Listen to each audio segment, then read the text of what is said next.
En ce lundi matin, les conditions n'étaient plus remplies pour que je puisse exercer ces fonctions de Premier ministre et permettre au gouvernement d'aller devant l'Assemblée nationale demain. Pour 3 raisons.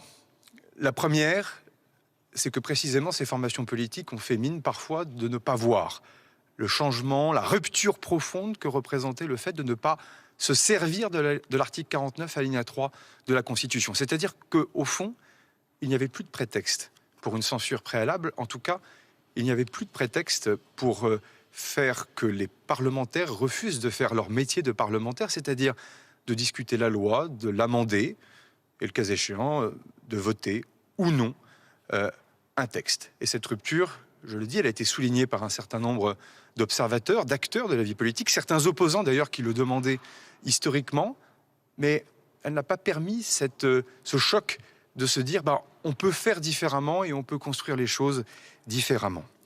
La deuxième des choses, c'est que les partis politiques continuent d'adopter une posture comme s'ils avaient tous la majorité absolue à l'Assemblée nationale. Et au fond, je me suis retrouvé dans une situation dans laquelle j'étais prêt à des compromis, mais chaque parti politique veut que l'autre parti politique adopte l'intégralité de son programme. C'est vrai des formations parfois du socle commun, c'est vrai aussi des oppositions. Or, nous l'avons dit, pas de coalition large, c'est un choix qui a été fait par les différentes formations politiques de l'opposition, de ne pas venir avec le socle commun au gouvernement, mais de permettre les débats et d'organiser ensuite les compromis, sachant que les compromis ne sont pas la compromission. Mais pour cela, évidemment, il faut changer d'état d'esprit et ne pas vouloir appliquer l'intégralité de son projet et de son programme. La troisième des choses, c'est que la composition du gouvernement au sein du socle commun n'a pas été fluide et a donné lieu au réveil de quelques appétits partisans, parfois non sans lien, c'est d'ailleurs très légitime, avec la future élection présidentielle.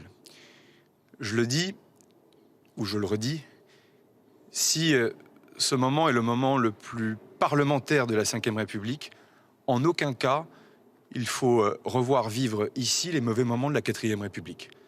Et que donc, par définition, la construction d'un gouvernement se fait en fonction de la Constitution, sur proposition du Premier ministre, nommé par le Président de la République.